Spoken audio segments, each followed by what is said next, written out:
우리가 2주 전에 우리가 삶에서 경험하는 상황들을 어떻게 받아들여야 되는지를 함께 나누었습니다. 사실은 그냥 사실로 밖에 두면 됩니다. 그것을 굳이 내 안에 받아들이고 이것이 내 삶의 모든 것인 양 붙잡고는 괴로워할 이유가 없는 거죠. 문제가 있다, 힘들다, 관계가 어렵다, 상황이 안 좋다, 무슨 일이 있었다, 그냥 상황은 밖에 두고, 그리고는 내 안엔 하나님의 말씀만 채우고 하나님의 말씀을 따라 반응함으로 이 팩트를, 이 사실들을 다루면 된다. 이런 부분들을 우리가 함께 나누었습니다. 우리의 삶 가운데 여러분들이 생각하는 많은 상황들이 있을 수 있죠. 어떨 때는 그냥 몰아서 어려운 일들이 닥쳐오기도 하고, 매일 항상 뭔가 새로운 일들이 일어나는 것 같기도 합니다. 그러나 문제는 상황과 사실들이 내 삶을 힘들게 만드는 것이 아니라 그것에 대한 나의 반응과 해석이 어렵게 만드는 겁니다. 대부분의 사람들은 부모님이 그렇게 반응하고 해석하며 해왔던 그 모든 것들에 영향을 받아서 동일하게 하는 경우들이 많이 있습니다. 나의 어떤 경험적인 부분들, 그리고는 습관적으로 반응하고 습관적으로 상황을 해석했던 부분들, 그리고는 세상 사람들이 다 그렇게 살아가니까, 아니 다들 그렇게 해요, 애들 다들 그래요, 그리고 우리 직장생활 다 그렇게 해요, 연애하고 결혼하는 거 다 그렇게 살던데요 라는 것 때문에 그냥 그 세상적으로 반응하고 해석하는 것들이 너무나 많은 거죠. 그것이 사실은 우리의 삶을 어렵게 만드는 것입니다. 오늘 본문 내용에서 말하는 것처럼 이 영적으로 영의 눈으로 바라보고 성령님께서 가르쳐 주시고 보여주시는 대로 말씀을 따라서 반응하고 해석하는 것들이 훈련되고 세워질 때 우리의 삶은 이전과 달라질 수밖에 없습니다. 하나님의 눈으로 영적인 관점으로 해석하고 반응하는 것들을 우리가 배울 필요가 있습니다. 우리의 삶에 관한 부분도 마찬가지고 교회 생활에 관한 부분도 마찬가지입니다. 제가 얼마 전에 오랫동안 연락이 없으셨고, 원래 저랑 자주 연락이 있으신 분은 아니었는데, 상담이라면 상담 전화가 왔었습니다. 이전에 교회 생활을 성실하게 잘 하셨는데 여러 가지 어떤 어려움과 상황에 의해서 교회 생활을 하지 않게 되고 가정에서 예배를 드리시게 된 겁니다. 그렇게 한 1년 정도 가정에서 가족끼리만 예배를 드리셨는데 자녀들도 어려워하고, 그리고 본인들도 기대했던 것만큼 은혜를 받고 충전되고 새로워지고 이런 게 이제 아니다 보니까 교회 생활은 하기는 해야 되겠는데 라면서 어떻게 하면 좋을지 저한테 이렇게 여쭤보시더라고요. 그래서 제가 몇 가지를 말씀을 드렸는데, 그 중에 제일 먼저 말씀드린 게, 우리 그 성도님께서는 교회와 교회 생활이 무엇인지에 대해서 다시 한번 분명하게 이해하실 필요가 있습니다 라고 제가 권면드리고, 그렇다고 저희 교회로 오십시오, 아니면 어떤 교회로 가십시오라고 소개해 드리는 것도 쉽지는 않았습니다. 왜냐하면 이미 좋은 교회는 이런 교회, 좋은 목사는 이런 목사라고 가지고 있는 기준들이 많이 있기 때문에 좋은 목사는 이렇게 해야 되고 이렇게 해야 되고, 좋은 교회는 이러이러한 부분들이 있어야 되는데 그 기준에 만족시킬 수 있는 교회가 제가 봤을 때는 없어 보이는 거죠. 그래서 제가 크게 교회와 교회 생활을 이해할 때는 기본적으로 이 세 가지는 꼭 기억하셔야 됩니다. 믿음의 교제가 세워지고, 사랑의 교제가 세워지고, 그리고는 부르심을 따라 함께 헌신하고 동역하는 삶이 세워져야만 그게 좋은 교회 생활이 될 수 있습니다. 우리가 믿음의 교제라는 것은 우리가 믿는 바, 우리가 마땅히 믿고 신뢰하고 그 위에 우리의 삶이, 우리의 신앙이 건축되지 않습니까? 우리의 믿는 바가 뭔가, 제가 한 2달여 전에 우리가 믿는 바에 관해서 한 7가지 정도를 정리해서 우리 함께 나눈 적이 있었습니다. 하나님의 계획과 창조에 대해서 우리가 믿는 바가 있죠. 그 창조주 하나님께서 어떤 계획을 가지고 어떻게 창조하셨는지, 그리고 그분께서 어떻게 예수 그리스도를 통해서 우리를 구원하셨고 그 은혜와 그 구원의 풍성한 은혜들을 이미 주셨는지, 이러한 부분들을 우리가 믿는 바가 있지 않습니까? 구원받은 그리스도인들이 누구이고 무엇을 은혜와 선물로 받았고, 그리고 우리가 어떤 삶을 살도록 주님께서 우리를 높여주셨는지, 우리에게 어떤 권세와 능력과 영광이 주어졌는지를 믿는, 우리의 믿는 바가 있다는 거예요. 그리고는 앞으로 주님께서 다시 오실 것이고, 그리고는 교회의 미래가 어떻게 될지에 대해서, 천국과 지옥이 있고, 그리고는 앞으로 주님께서 하나님의 왕국이 이 땅에 어떻게 임하고, 이제 이런 부분에 관해서 우리가 믿는 바들이 있는 거죠. 그래서 이것을 서로 나누는 겁니다. 교회 생활은 우리가 믿는 바에 대해서 견고히 서 있고, 그것을 서로 나누면서 서로의 믿음을 세워주는 거죠. 우리의 믿음을 흔들 수 있는 것들이 얼마나 많습니까? 특별히 지금은 이 정보가 넘쳐나고 있는 시대다 보니까 우리를 혼란스럽게 하고, 그런 자꾸 의심을 주고 우리의 믿음을 무너뜨릴 수 있는 것들이 너무 많습니다. 그래서 모이기를 피하는 어떤 사람들의 습관처럼 하지 말고 더욱 모여서 믿음의 교제가 이제 필요한 거죠. 교회 생활 가운데 믿음의 교제가 일어날 수 있는 것들을 중요한 이제 교회의 모습으로 보셔야 됩니다. 두 번째로 이제 제가 말씀드린 게 사랑의 교제입니다. 믿음의 교제나 사랑의 교제나 뭐 이렇게 연결되어 있고 비슷한 내용인 것 같지만, 사랑의 교제하면 우리 이렇게 생각합니다. 저희 교회는 사랑이 많아요. 저희 교회는 사랑이 좀 부족한 것 같아요.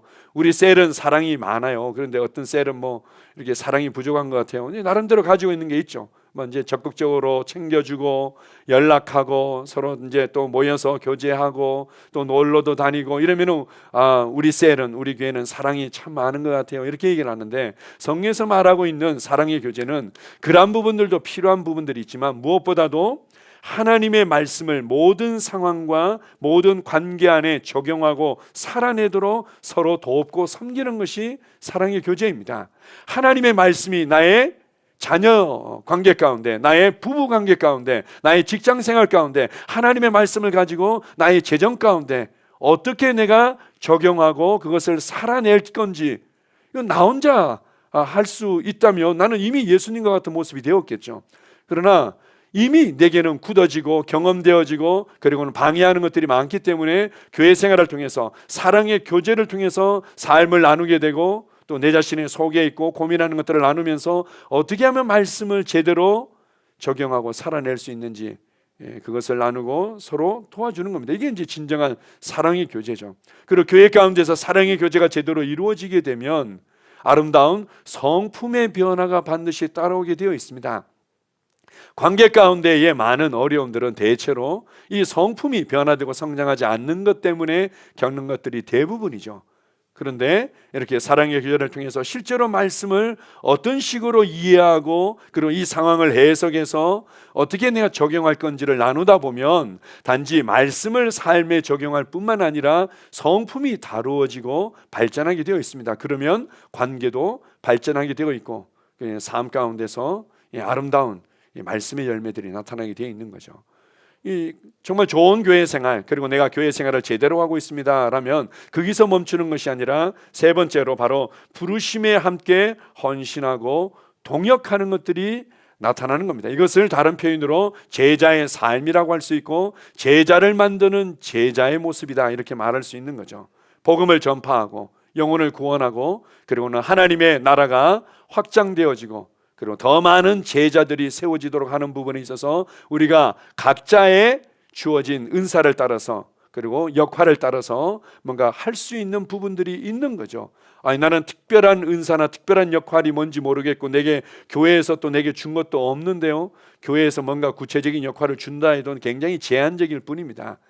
성령님께서 내가 잘할 수 있는 부분들, 또 내가 할 수 있는 부분들을 보여주시고 이끌어 주시는 부분들이 있죠. 그것을 따라서 함께 셀에서 동역하고, 또 이제 전체 우리 지역교회 안에서 이제 동역하는 부분들이 나타나야만 합니다. 교회에 대한 기본적인 그림들을 단지 우리가 경험을 통해서나 세상에서 말하는 어떤 조직적인 그림을 통해서 이해하는 것이 아니라, 말씀을 따라서 새롭게 보고 해석하고 반응하고 교회 생활할 필요가 있는 겁니다. 구체적으로 우리 교회에 대해서 몇 가지를 한번 봅시다. 마태복음 16장 18절입니다.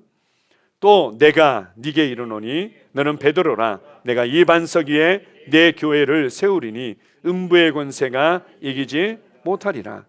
우리 어떤 육신적인 어떤 눈으로 봤을 때는 뭔가 여러 가지 이유에 의해서, 사람의 손에 의해서 조직적으로 체계적으로 세워진 것처럼 보여지지만, 성경은 이렇게 말합니다. 내 교회다. 그리고 내가 내 교회를 세울 것이다. 우리가 나름대로 성실하고 열심히 하는 것 같지만 교회는 주님이 세우시는 것이고, 우리는 그 주님과 동역하는 것뿐이죠. 이 우주적인 교회가 세워지는데 주님께서 이 땅에 교회를 세우기를 원하셨던 중요한 그 목적, 주님께서 교회를 통해서 얻고자 하는 열매가 있는데 그것이 무엇인가 하면 마태복음 28장 19절 20절입니다. 자, 같이 읽습니다. 그러므로 너희는 가서 모든 민족을 제자로 삼아 아버지와 아들과 성령의 이름으로 침례를 베풀고 내가 너희에게 분부한 모든 것을 가르쳐 지키게 하라. 볼지어다 내가 세상 끝날까지 너희와 항상 함께 있으리라 하시니라. 주님께서 맨 마지막 명령을, 위대한 그 명령을 주시면서 우리에게 교회를 더 튼튼히 하고 뭐 어떻게 하고 뭐 이런 얘기를 하신 것이 아니라 제자를 삼으라고 말씀하셨습니다. 제자를 어떻게 삼습니까? 침례를 주고 이전에 옛사람과 옛사람에 속한 모든 것들을 다 끊어내고, 그리고는 그리스도 안에서 새 생명 가운데 살아가는 삶이 무엇인지, 하나님의 왕국 안에서 살아가는 삶이 무엇인지를 가르치고 그대로 살아내도록 도와줘라, 이렇게 말합니다. 결국은 주님께서 이 땅에 교회를 세우셔서 얻고자 한 열매가 있었다면 제자들이고 제자를 만드는 제자인 거죠. 그러나 이것이 단지 큰 우주적인 교회, 하나님께서 한 사람 한 사람을 어떻게 하시겠지요 라고 이제 생각하는 부분들이 있을지 모르겠는데, 주님은 지역 교회를 통해서 그 일을 행하셨다는 겁니다. 우리가 봤을 때는 이 지역 교회에 많은 어떤 연약함이나 문제나 혼란들이 있는 것처럼 보일지 몰라도 주님께서는 바로 이 땅의 지역 교회를 통해서 이 열매들을 얻기를 원하신 거죠. 대표적으로 우리 요한계시록 1장 11절을 같이 한번 읽어봅시다. 자, 시작. 이르되 네가 보는 것을 두루마리에 써서 에베소, 서마나, 버가모, 두아디라, 사데, 빌라델피아, 라오디게아 등 7교회에 보내라 하시기로. 여기에 나와 있는 것들은 다 로마 시대 때 도시의 이름입니다. 에베소라는 아주 큰 도시가 있고, 서머나, 버가모, 두아디라, 사데, 아주 큰 도시들의 이름이죠. 당시에 뭐 이제 시골, 뭐 농촌, 뭐 어촌에서 흩어져서 이제 군데군데 마을이 있기도 했지만, 당시에도 주로 대도시를 중심으로 사람들의 삶이 이제 번성하고 확장됐던 것들을 잘 보여줍니다. 그곳에 주님께서 교회를 세우셔서 그 지역에서 사람을 얻고 그 지역에서 제자들을 일으키고, 그리고 제자들을 통해서 계속해서 제자를 만드는 제자의 삶이 일어나서 확장되기를 원하셨던 겁니다. 어떤 단체는 보십시오. 이 교회라는 것은 한 도시에 하나의 교회만 있지 않습니까? 그래서 한 도시에는 하나의 이 교회의 이름으로 한 교회만 세워져야 됩니다. 뭐 이렇게 해서 이제 가르치는 단체들도 있습니다. 이미 이제 그 옛날 시대에는 어느 정도 적용될지 몰라도 이 수도권이라 그래서 도시와 도시의 경계도 이미 이제 구분이 어려운 시대가 되어지고, 여러 가지 이 복잡한 어떤 상황들 때문에 꼭 그렇게 칼로 무 자르듯이 정할 수는 없지만, 그러나 이제 성경의 표현대로 하자면 우리는 이런 겁니다. 이 화성이라는 지역에 우리는 교회죠. 우리는 화성이라는 이 도시에 하나의 어떤 교회와 교회의 지체로 모여 있고, 그 중에서 또 우리가 감당하고 또 이렇게 이제 함께 세워가야 될 어떤 이제 이런 어떤 이제 제자로 교회라는 이름으로 이제 모인 거죠. 이제 저희가 또 감당할 수 있고 저희가 얻을 수 있는 영혼들을 얻기고 동역하기 위해서 함께 모여서 교회 생활하고 있습니다.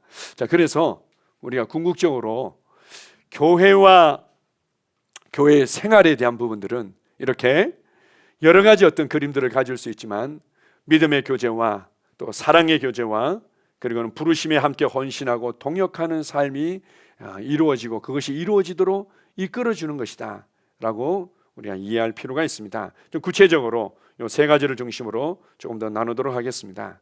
우리가 이제 믿음의 교제하면 우리가 믿는 바가 무엇인가? 사실 교회 가운데 아주 중요한 사역이 있다면 그건 가르침의 사역이죠. 물론 이제 목사를 통해서만 가르침이 이루어지는 건 아닙니다. 리더들을 통해서 또한 성도와 성도 간의 권면하고 가르침이 이루어지는 것이 하나님의 뜻이죠. 그게 이제 건강한 교회의 모습인데, 대체로 이제는 이런 말씀의 사역자들을 통해서 기본적인 뼈대와 기본적인 가르침이 지속적으로 이제 가르쳐지는데, 우리가 이제 이런 이제 말씀의 사역이 일어날 때 가끔 이제 이런 부분들이 있습니다.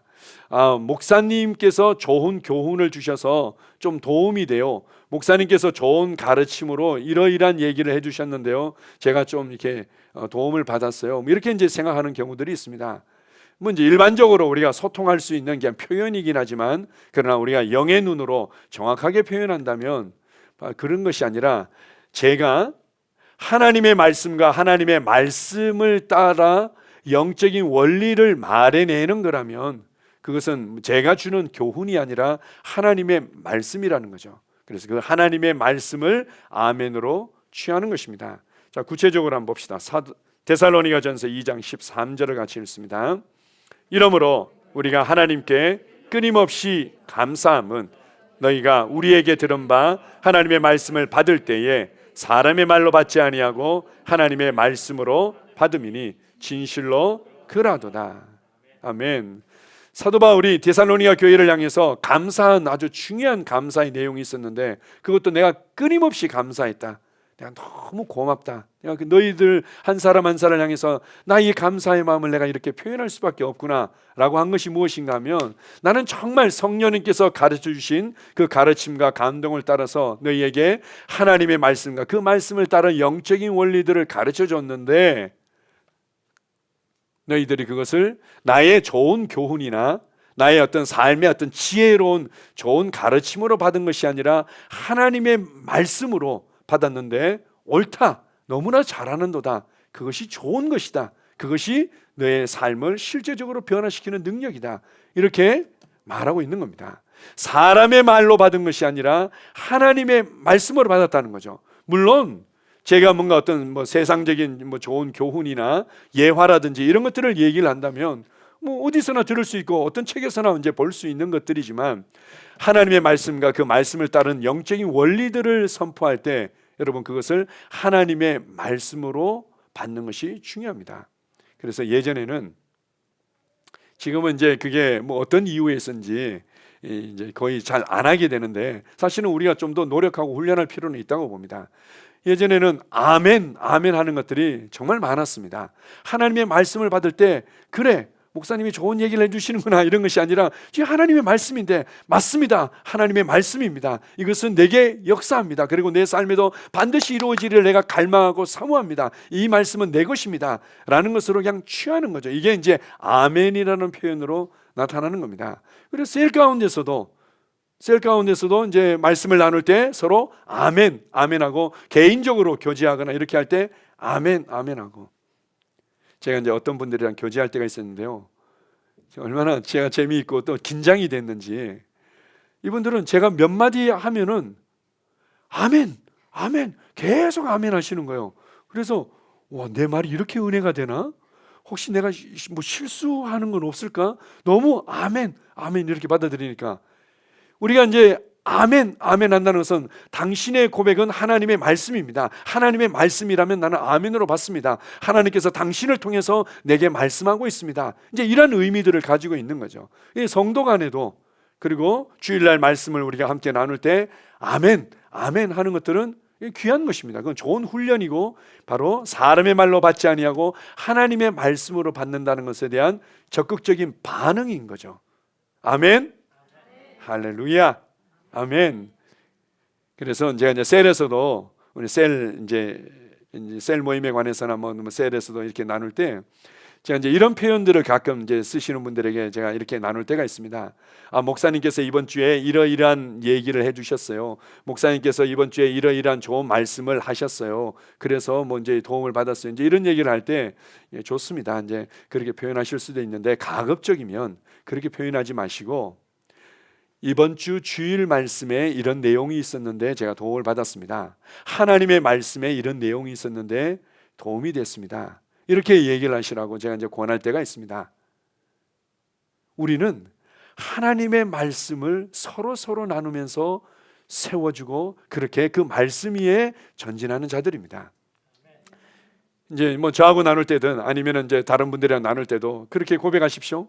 목사님이 이렇게 얘기했다는 얘기가 아니라, 물론 저도 이제 케네세게 목사님이, 그리고 크리스 목사님이, T.L. 오스워 목사님이 이런 얘기를 하셨습니다, 이렇게 얘기할 때가 있지만, 그러나 주일 말씀에, 하나님의 말씀에 이런 부분들이 있습니다. 이렇게 해서 여러분들이 아멘으로 그 말씀을 취하시기 바랍니다.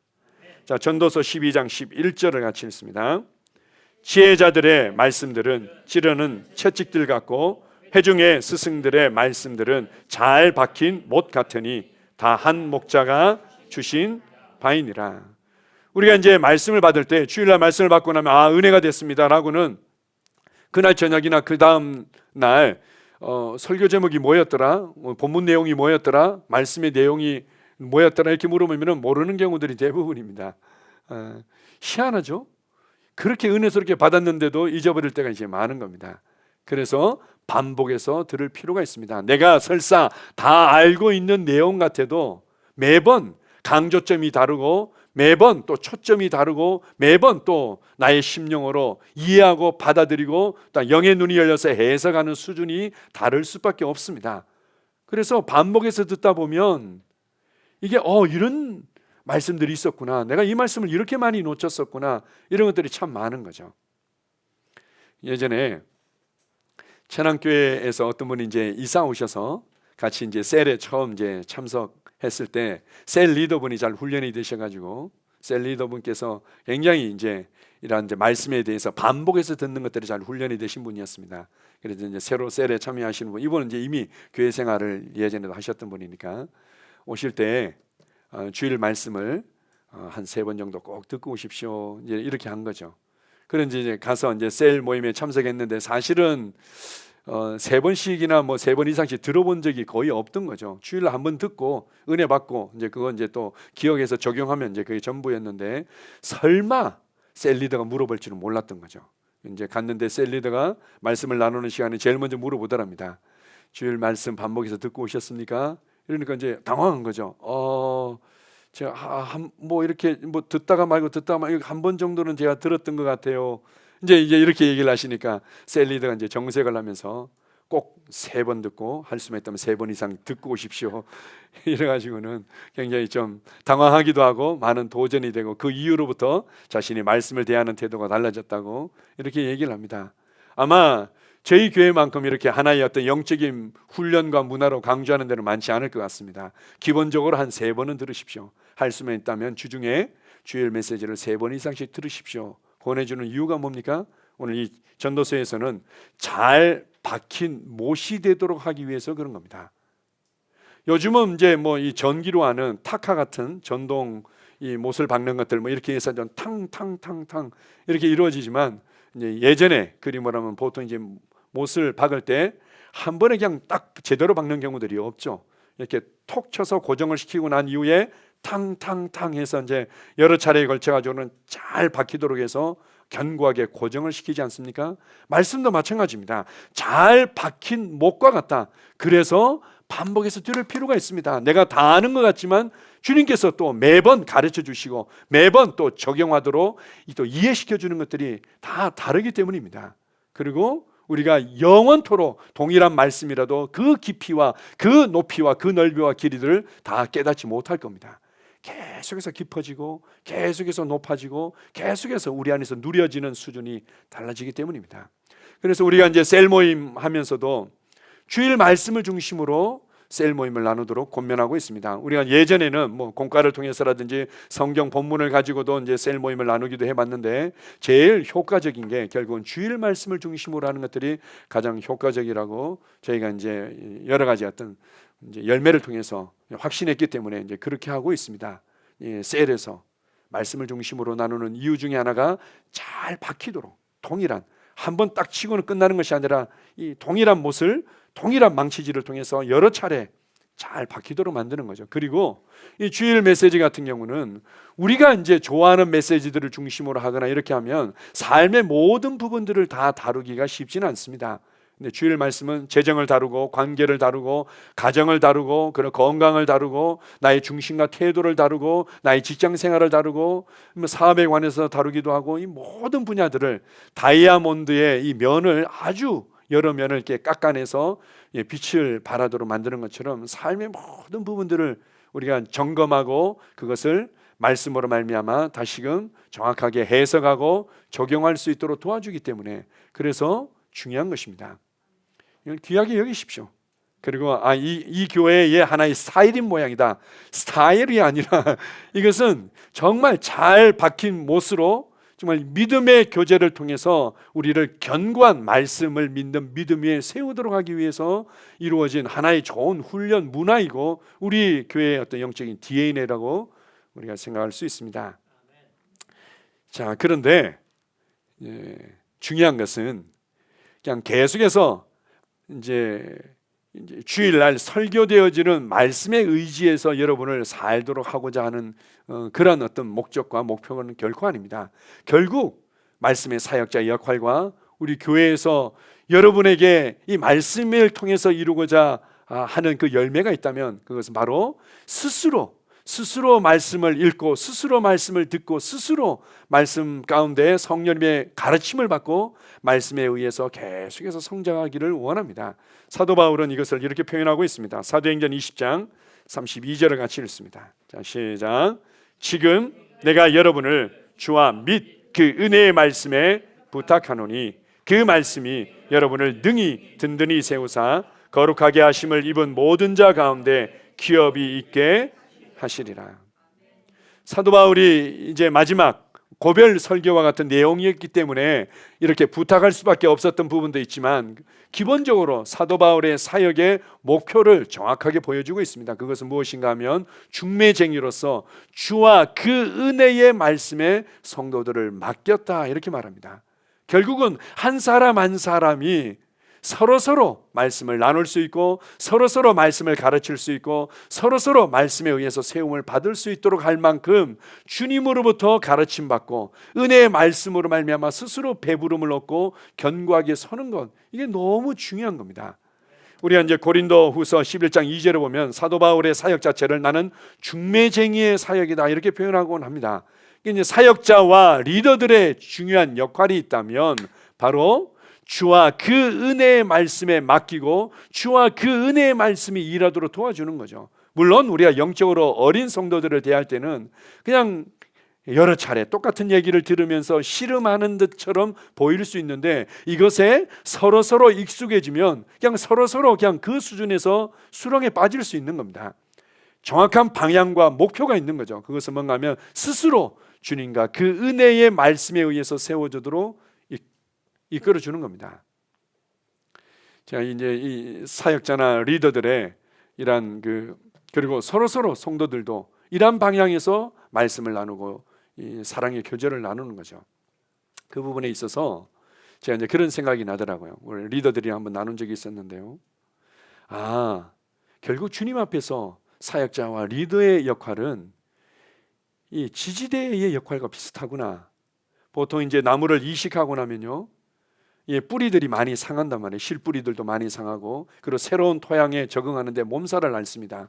여기에 이제 좀 바람이 불거나 해서 나무가 좀 흔들리거나 이러면은 이 제대로 뿌리가 내리지 못하고 결국은 죽게 되는 경우 때문에 공원 같은 데 보게 되면은 좋은 나무들을 심어놨는데 보기 좀 이렇게 그렇게 좋지 않게 이 나무로 이 부목을 댔죠. 이 테두리도 되고 또 이게 삼각대처럼 이 지지대도 돼가지고는 꼼짝달싹 못하도록. 그런데 한 1년이나 2년 지나고 나면 이걸 제거하지 않습니까?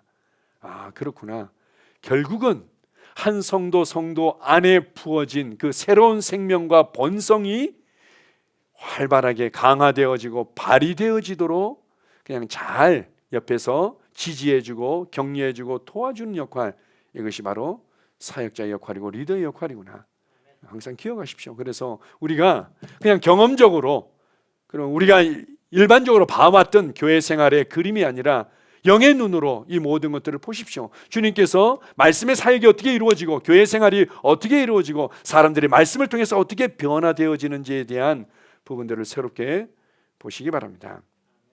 두 번째로 우리가 이제 사랑의 교제, 일명 우리가 교제와 섬김을 통해서 이루어지는 교회 생활이 어떤 모습인지, 자, 요한복음 1장 4절 5절을 같이 한번 읽겠습니다. 자, 시작. 그 안에 생명이 있었으니 이 생명은 사람들의 빛이라. 빛이 어둠의 빛이되.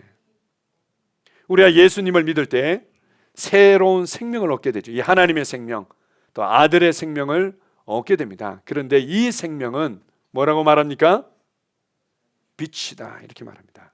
이 생명은 빛이다.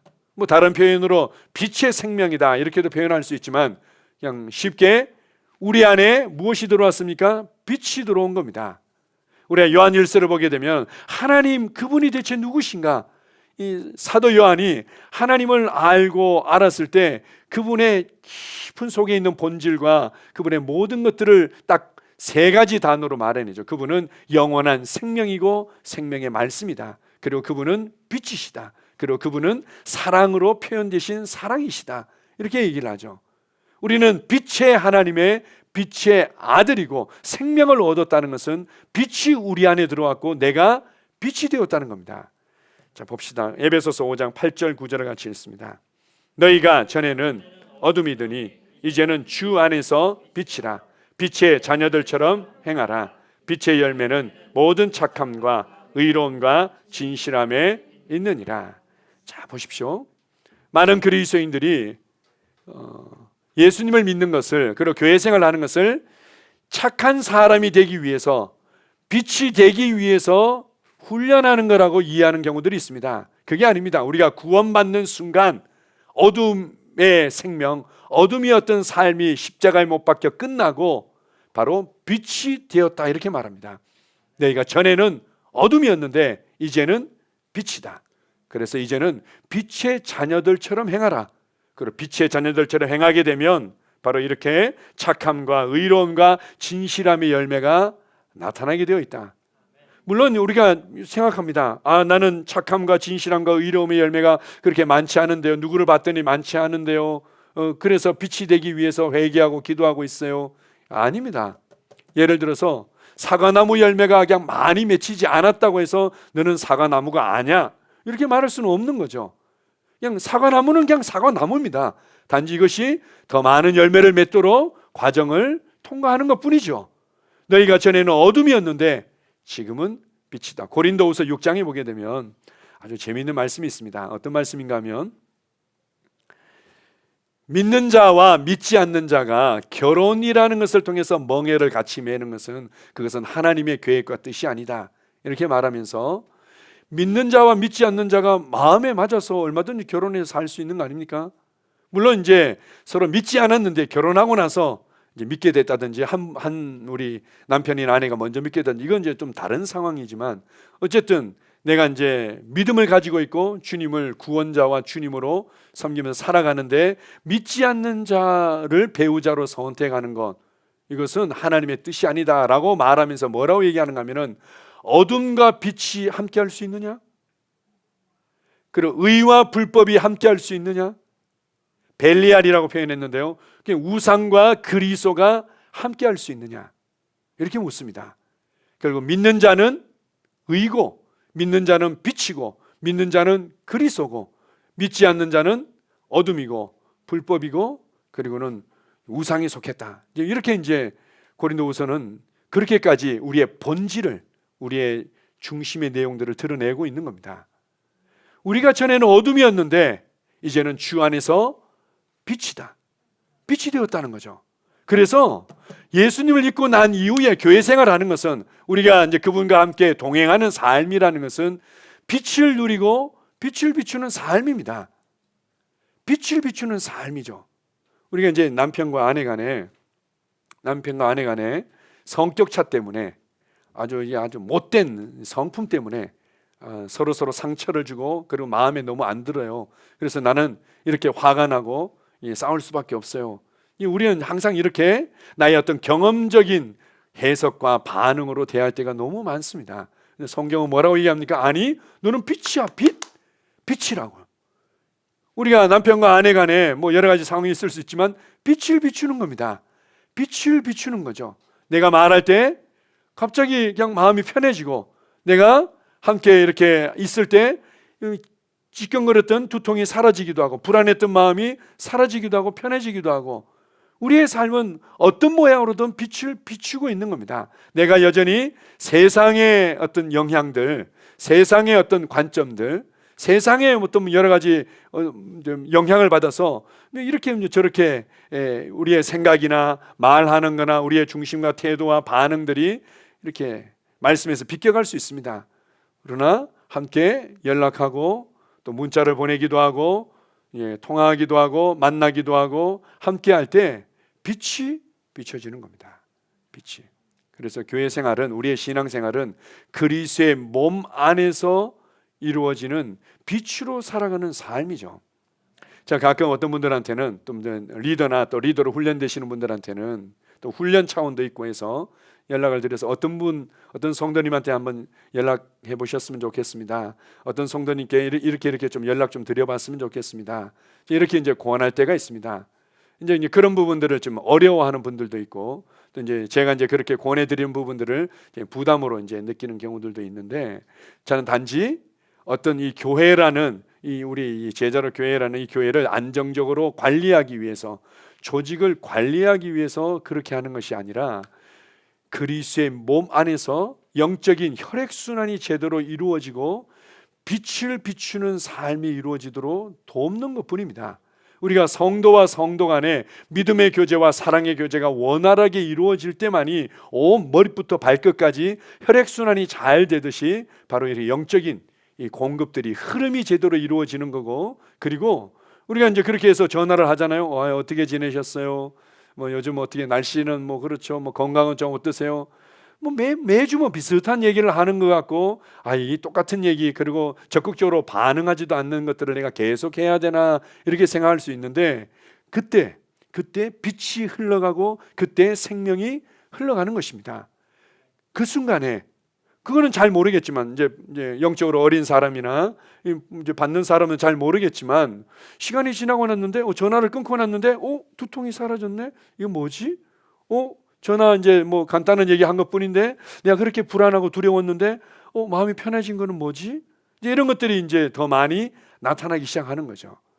우리의 모든 관계들, 그리고 우리의 삶은 이제는 어둠과 전혀 상관없는, 어둠을 몰아내는, 어둠 가운데 빛을 넣어주는 바로 빛으로 살아가는 삶인 겁니다.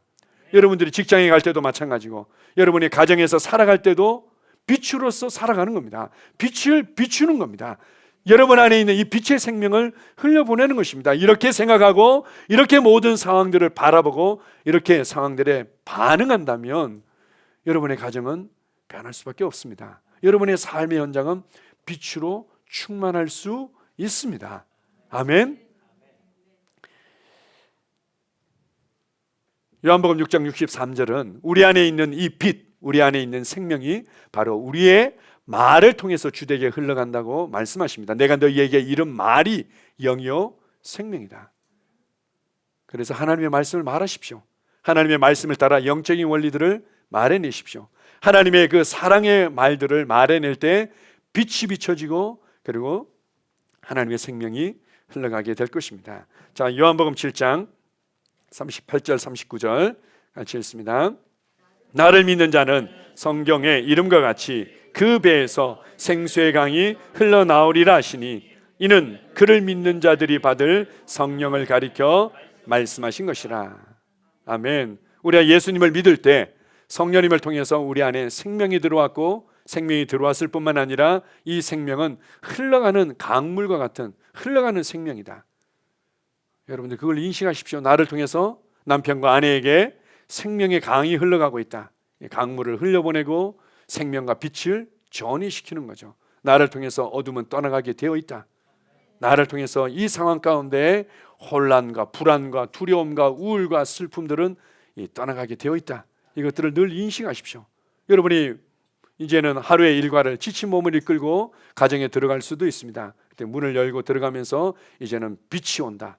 내가 우리 이렇게 많은 조명들이 가정을 비치고 있지만 실제로 어떤 데 들어가면요 굉장히 어둡게 느껴지는 데가 있습니다. 우울하고 슬픔이 있고 불안하고 이런 데 이제 들어가게 되면은 막 엄청나게 환한데 굉장히 어둡게 느껴질 때가 있는 거죠. 근데 딱 들어가는 순간, 여러분이 그 가정에 들어가는 순간, 여러분이 그 한 공간에 들어가는 순간 갑자기 환해지는 것들을 느낄 때가 있습니다. 단지 그것은 간혹시 느끼는 느낌일 수는 있겠지만 영적인 세계에서는 실제로 빛이 가는 겁니다. 빛이 가는 겁니다. 아멘. 그리고는 이 우리의 사랑의 교제와 우리의 섬김은 바로 이렇게 서로서로의 빛을 비추고 생명을 흘려보내는 영적인 혈액순환의 그런 교제라는 것들을 늘 기억하시기 바랍니다. 세 번째로, 우리가 이제 부르심에 함께 헌신하고 동역하는 교회 생활에 대해서 이해할 필요가 있습니다. 자, 고린도후서 4장 4절입니다. 자, 시작. 그 중에 이 세상의 신이 믿지 아니하는 자들의 마음을 혼미하게 하여 그리스도의 영광의 복음의 광채가 비치지 못하게 함이니 그리스도는 하나님의 형상이니라. 아멘. 사람들이 예수님을 믿지 않는 이유는, 예수님을 믿고 난 이후에도 여전히 세상 사람들과 비슷하게 살아가는 이유는 혼미해져 있다, 이렇게 말합니다.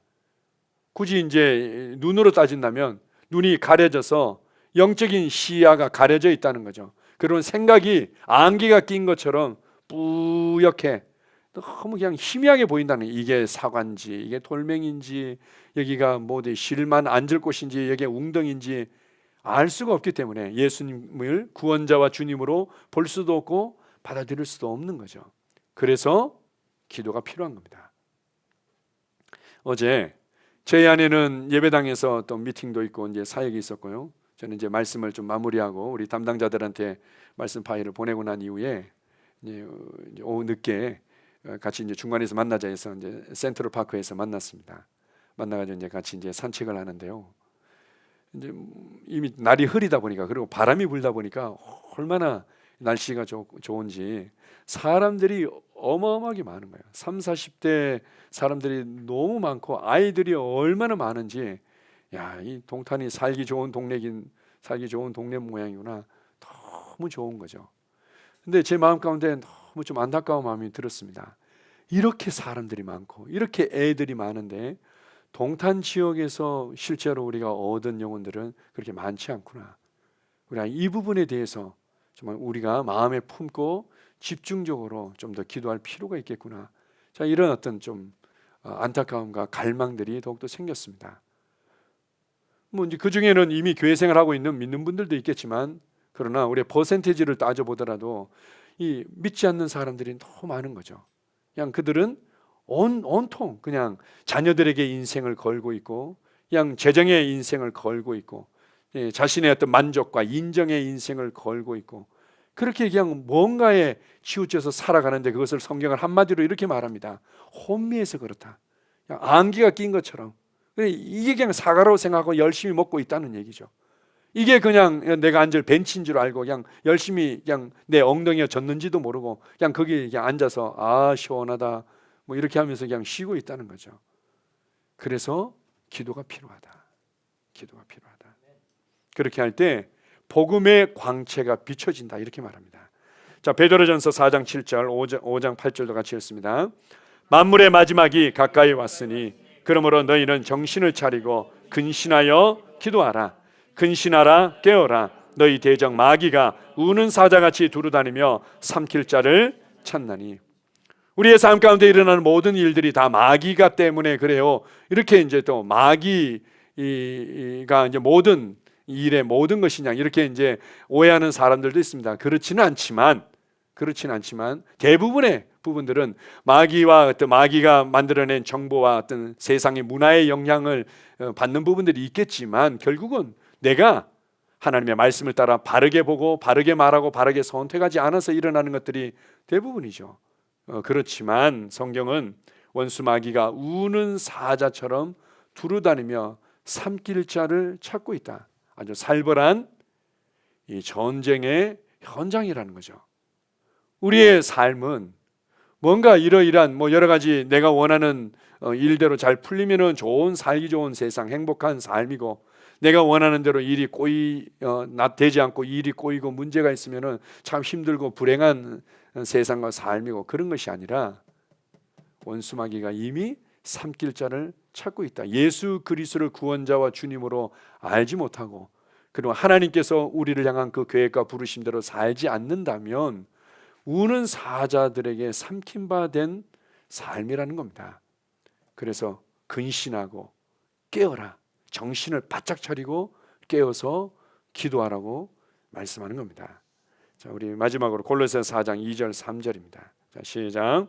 기도를 계속하고 기도에 감사함으로 깨어 있으라. 또한 우리를 위하여 기도하되 하나님이 전도할 문을 우리에게 열어주사 그리스도의 비밀을 말하게 하시기를 구하라. 기도를 계속하고 기도에 감사함으로 깨어 있으라. 그렇게 하면, 그리고 또 사역자들을 위해서 기도하고 이렇게 말하면서 기도할 때 어떤 일이 벌어지는가 하면 전도의 문이 열려진다 이렇게 말합니다. 기도할 때 복음을 전할 수 있는 기회가 생기고, 기도할 때 이들이 복음을 들을 때 마음문을 활짝 여는 상황들이 생긴다는 거죠. 최근에 우리 우리 남편분을 예수님을 믿도록 도와드린 적이 있었습니다. 이분은 이제 예수님에 대해서 이제 사실은 다시금 신앙생활하고 예수를 믿겠다는 것에 대해서 이미 마음에 여러 가지 상처가 있고 고정관념이 있다 보니까 닫혀 있었었는데, 셀에서 기도하죠, 또 아내가 기도하죠, 주변에서 기도하죠. 그랬더니 어느 정도 이제 저희가 이제 만날 기회가 있었는데, 내가 목사님 사모님 만나보겠다고 이러면서 마음문을 열고 흔쾌히 그 만남 가운데 오셨습니다. 왔는데도 그렇다고 해서는 내가 다시금 예수님에 대해서 반응하거나 교회 생활에 대해서 내가 관심을 가지거나 그런 건 아니었죠. 예의상 그래도 이제 이렇게 만남의 기회가 있는데 인사드리러 왔는데, 그때 제가 이제 감동을 따라서 제가 여러분에게 몇 차례 나눈 적도 있었는데요, 이 노젓는 부분들을 나눴죠. 우리가 정확한 인생의 목표가 분명하지 않으면은 노를 아무리 열심히 졌더라도 정확한 내가 가고자 하는 방향을 놓고 졌지 않는다면 원이 커지거나 작아질 뿐이지 결국은 노가 뺑뺑뺑뺑 돌 수밖에 없다. 내가 왜 태어났지? 왜 살고 있지? 나는 어디로 가지?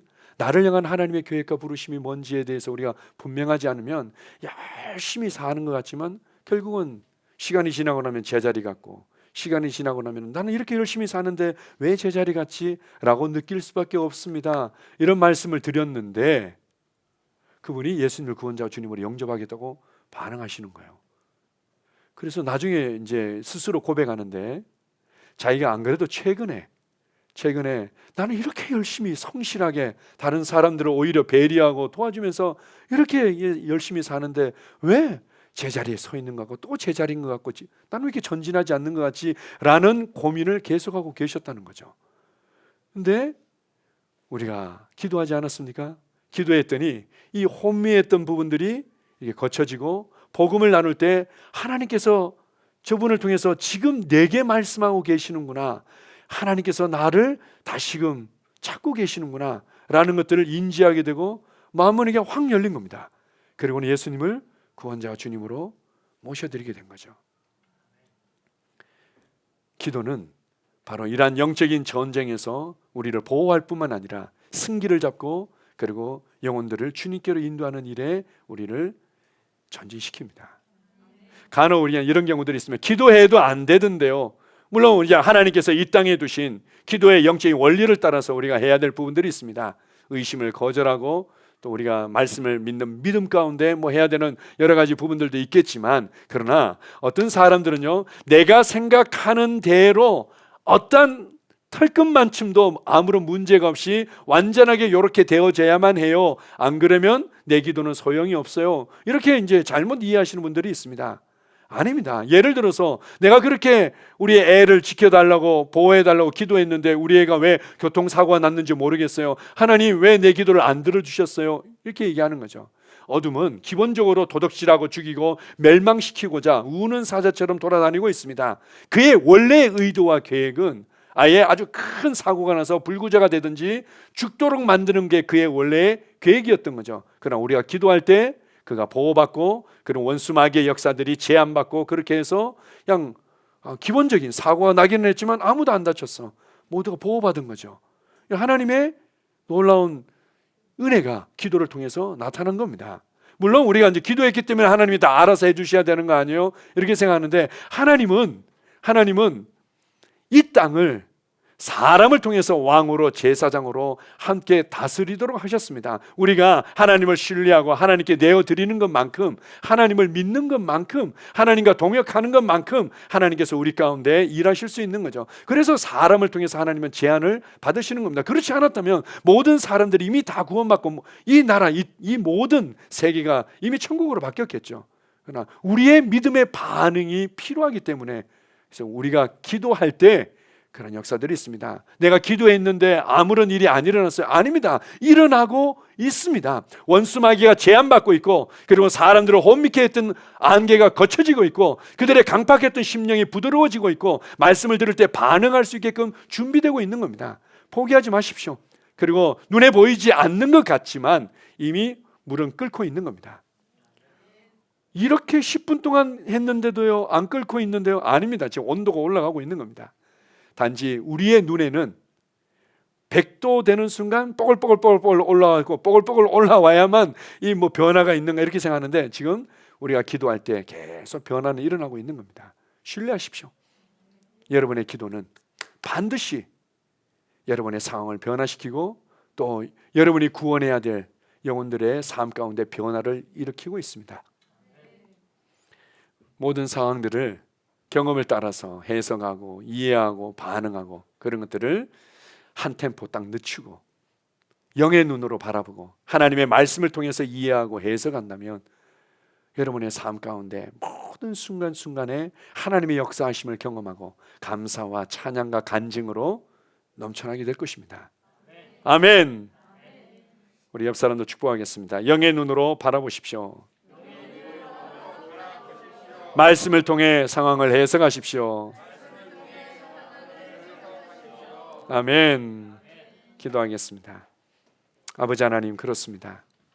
우리 삶 가운데 많은 일들이 일어나고, 그것을 내가 원하는 대로 다루지 못할 것 같아서 불안해하고 답답하고 상처받고 좌절하고 낙심하는 것들을 당연하게 여기는 반응과 해석들이 있습니다. 그러나 이것은 결코 당연한 것이 아닙니다. 우리가 전에는 어둠이었지만 이제는 주 안에서 빛이기 때문입니다. 나는 그리스도의 몸 안에서 빛으로 살아가고 있기 때문입니다. 나는 영의 눈이 열려서 이제는 이 모든 상황들을 분명하게 보기를 갈망합니다. 그리고 말씀을 따라서 새롭게 이해하고 해석하며 말씀을 따라 반응하기를 선택합니다. 그러면 우리의 삶이 쉬워질 뿐만 아니라, 우리가 어둠 가운데 여전히 방황하고 보지 못하며 엉뚱한 곳에서 인생을 허비하고 있는 자들에게 빛을 비춰주고 그들을 주님께로 인도하게 될 것입니다. 우리의 기도가 결코 땅에 떨어지지 아니하고 역사하고 있음을 인하여 감사합니다. 어둠이 제한받고 복음이 효과적으로 전해질 수 있도록 주님께서 일하실 수 있는 문을 열어드리고 있음을 나는 신뢰합니다.